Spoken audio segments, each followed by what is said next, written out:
There are ups and downs in life. You never know what's going to happen in life, as the phrase says.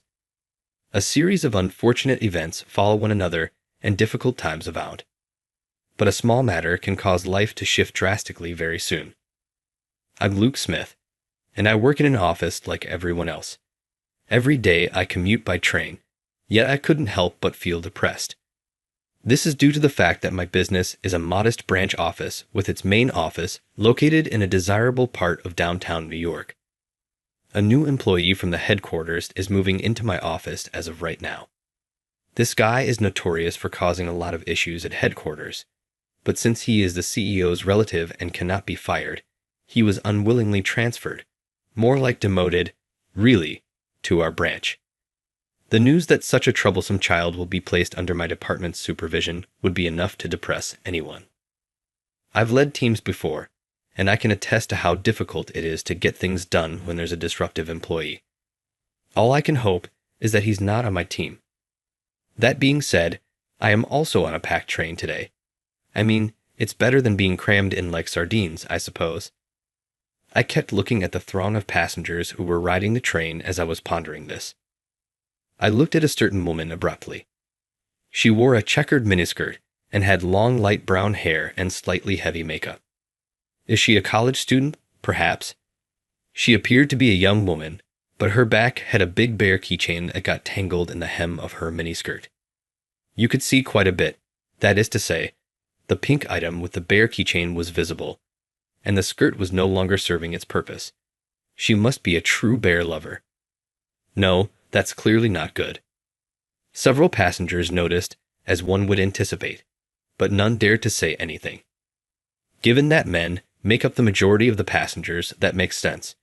She is surrounded by ladies, but not many of them. If they are too preoccupied with their books or cell phones to notice. To abruptly inform a woman you don't know that her skirt is up would require a lot of guts. How awful is this? Oh boy. Indeed, when I looked about, isn't that kind of an odd situation? She is smiling at two lads who look like they are in high school. She is unaware and lost in her own world, absorbed on her phone. Boys in high school, who are going through a delicate period in their lives and are still adjusting to social conventions, make mistakes frequently.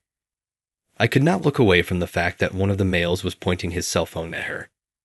If I approached the high school boys, though, I might draw unwarranted attention. I hastily removed my jacket and slung it over her shoulders since I wanted to settle this amicably. It almost covers the vital bits, since I am taller.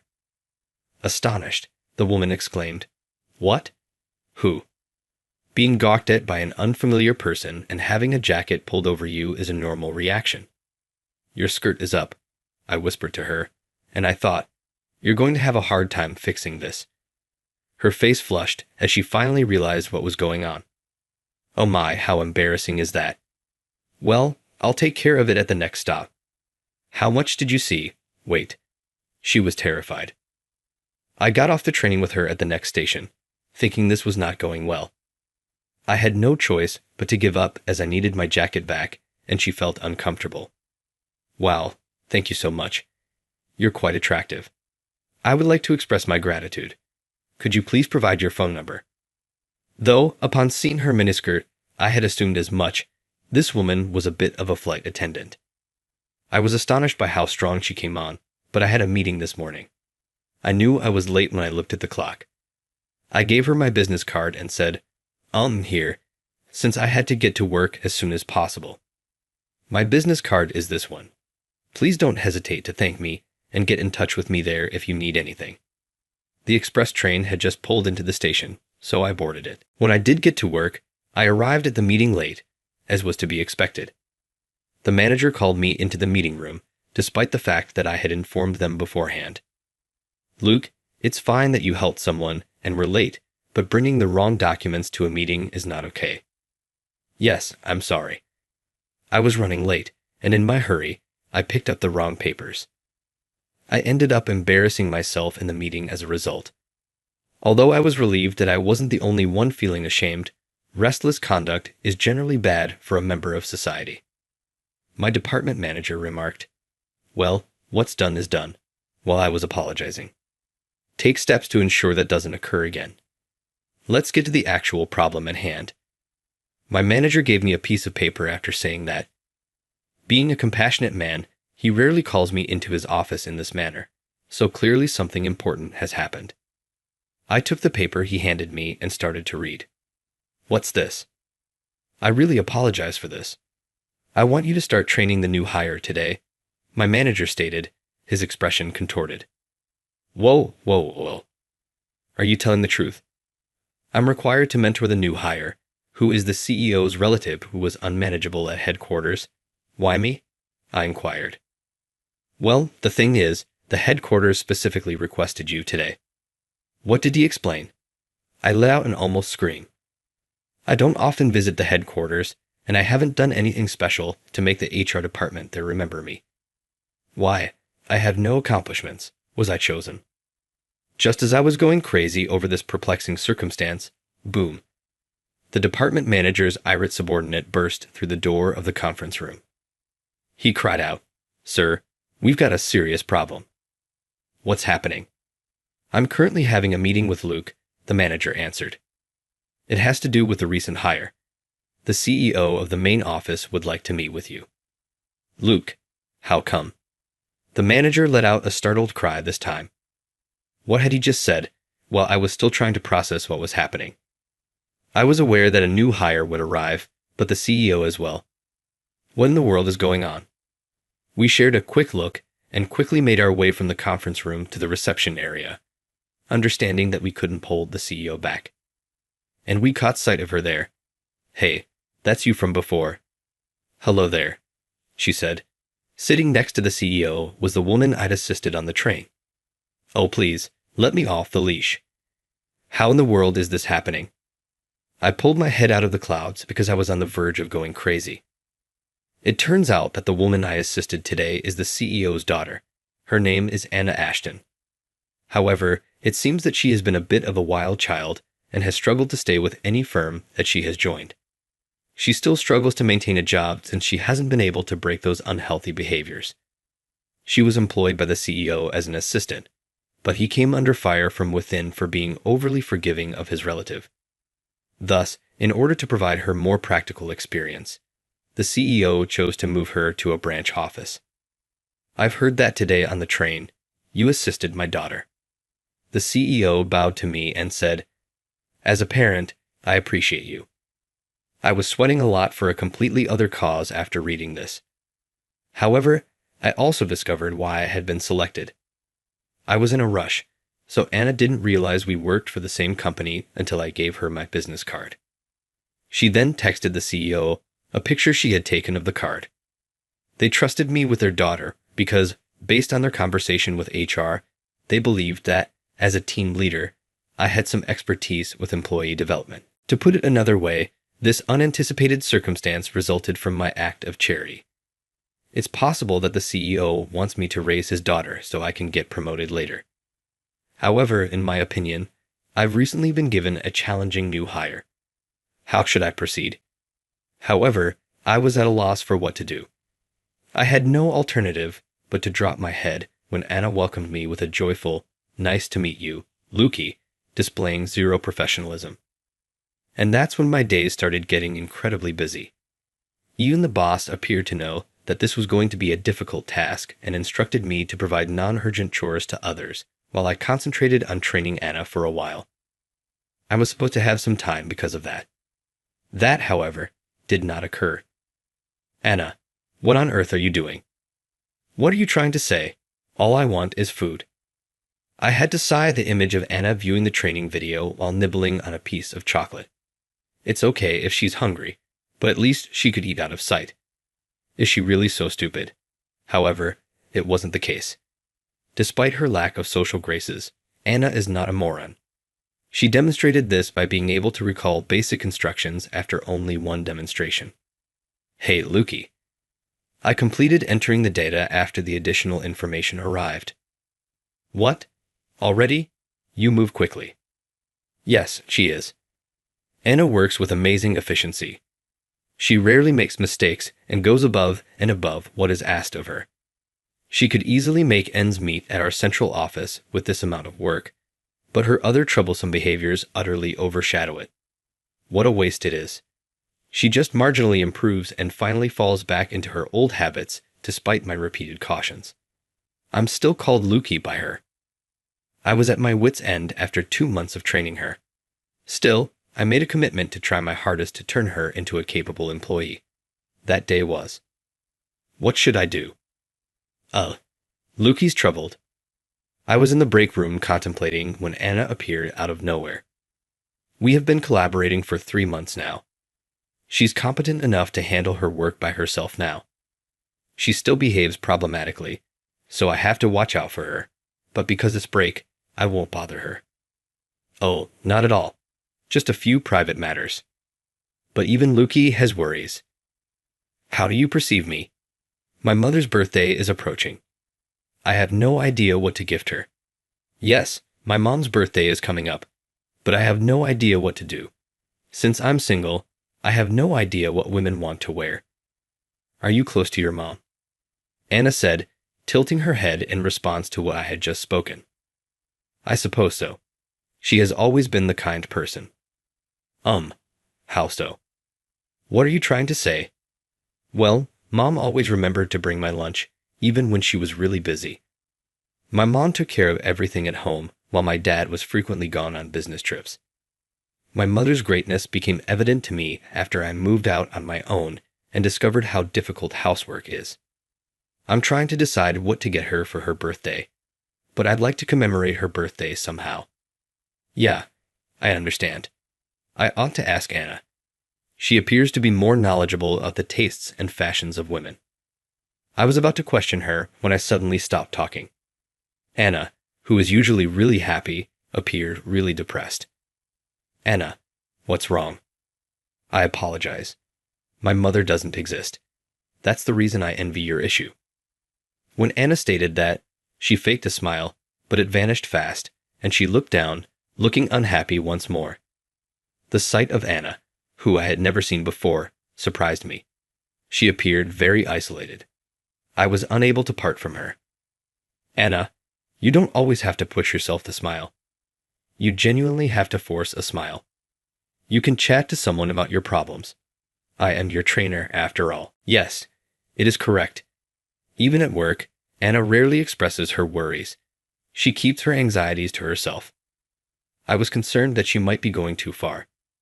You're the first person to say that to me, Anna remarked, widening her eyes in astonishment, and started telling me a story. It told the tale of Anna's earlier years. You know, when I was little, my mom died in an accident. My dad simply lost himself in his work after that, putting me in the hands of a maid. I stared into the distance with her, sharing her gaze. The maid reared me essentially. I'm appreciative of her. I mean, she was paid to look after me, so I guess I am. Thus, I can't help but question whether unconditional love actually exists. Well, I guess that now that I'm an adult, it doesn't really matter. With a laugh, she stated. As I watched her, a thought started to come to me. Perhaps Anna had not received much love as a child. Knowing this, Anna's father, the CEO, couldn't bear to let her go and decided to keep her working for the company. Her actions started to make more sense as she came to that realization. Actually, Anna's bad behavior is limited to people in the workplace who are close to her. She would always be early when there was a business deal, but she sometimes arrived late. She played a lot with me and her close friends, but she was silent around individuals in other areas. Was this how she interacted, I wondered? Creating mischief to capture her father's attention. Is it possible she grew up not comprehending the wrongness of it? Scolding her would not change her conduct because of this. Not because she didn't want to change, but rather because she might not have known how to communicate in a different way. Anna, you're talented, I said. It's time for you to stop engaging in these harmful habits. Luke, you sure do stick with it. It seems like I've improved recently, don't I? Don't sidestep the subject. If you keep doing this, you'll eventually be left behind. That's strange. No one's watching me, so there's nothing to abandon. Anna shot back with a serious expression and a monotone voice, as though she had given up. This, I suppose, was the real her. Nobody notices the real you. It appears that she thinks so. This strange side of Anna astonished me a little, but I couldn't resist. She was in error. I'll disprove your assertions. I said, follow me, taking Anna by the arm and guiding her to a specific location. She was astonished, but obeyed dutifully. I led her to the office floor where we always worked and said, this is the place. While on break, everyone was talking to each other. I gently cracked open the door a little, letting Anna see what was within. Whoa! Was this document created by Anna? If she hadn't encountered those issues, she was so talented that she could have succeeded at headquarters. I understand, correct? How wasteful. There, among people Anna didn't really know well, everyone was complimenting her. No way. Anna watched the spectacle play out, her eyes growing wide. That is the process, correct? They're observing her work, but they're not the ones she's attempting to attract attention from. I take it that you get it. You no longer need to worry about being recognized since we are seeing you. I'm one of those people, Anna, who sees you without you having to try. I stated this while giving Anna's head a gentle pat and watching her cry silently. Anna's bad conduct significantly decreased after that day. She now takes her work seriously and always arrives on time. That's excellent that there have been adjustments, but there is one small catch. Luke, today's the day you're going to be my boyfriend. I got into this crazy position where Anna tells me she loves me every day for some reason. After our conversation, it looks that Anna really started to trust me, and she began to ask me questions about a variety of topics. She consequently grew rather attached to me and now tells me she loves me every day. But I had to decline her request. There are lots of wonderful males out there for her, and she's still young. She just seems unable to give up, though. She has been making constant approaches to me for the past 2 weeks. Seeing her make such strong appeals, my feelings were shifting. All right, let's leave. Anna, I believe I've fallen in love. I'm going to be your girlfriend today. Huh. I said just that. All right. Anna's face lit up brilliant crimson in response. She didn't seem to be anticipating the go-ahead, but the next thing I know, she was tearing up and giving me a strong hug while exclaiming, I did it. I'll put forth a lot of effort. I'll develop into a lady deserving of you. Luke, come live with me always. Hey, all right. This is our office. That's how our dating journey began. However, there are a lot of issues between us. An unpleasant tension exists between Anna's father and her. No, he's a father who thanks me for helping his daughter, so there must be some misunderstanding. I went to Anna's house first to make sure we were on the same page. The CEO, of course, shot me a very cold look. I was getting engaged with his daughter, whom he entrusted to me. Anna was the one who was most taken aback by this response. She believed her father was uninterested in her. And this was the beginning of the big problems. While it was good that her father was showing her compassion, he was against our marriage. They got into a heated argument, but it seemed to be a release for their frustrations. You always work and don't give me any attention. Now stop acting like a father. Your father is me. I've been concerned for you. Well, it's too late to worry now. Stupidly, after much argumentation, they had a heart-to-heart conversation. The CEO, my father-in-law, did not know how to handle his adult daughter. He pulled away from her out of fear of injuring her. This simply made it harder for him to talk to her, and he started to worry about other things. Anna understood that her father was upset with her and that she was adored. The two of them finally reconciled. Our marriage was duly approved, and we proceeded to meet my parents. Anna was anxious since she had never had a mother. However, my mother remarked, I'm happy to become your mother, after learning about the circumstances. This moved Anna so much that she began to cry. Furthermore, my mother cooked us dinner, which touched Anna so deeply that she asked my mother to teach her how to cook after saying, I want to cook this too. They are now the closest of friends. We joyfully got married and became a wonderful family with 3 children after receiving clearance from both families. I've seen my father-in-law at work, but he's so enamored with his grandchild that his severe demeanor has vanished. Despite her amazement at seeing my father-in-law for the first time, Anna remarked, "It feels like we've finally become a family. I'm overjoyed." That's a good thing, I suppose. Anna's pregnancy prevented us from having a wedding, but I hope to see her look beautiful in a wedding gown someday. We carry on living a happy life with those thoughts every day. How was today's story for you? It will inspire me to create more stuff if you click the like and subscribe buttons. I'm excited to read your thoughts in the comments, everyone. Until the next video, see ya.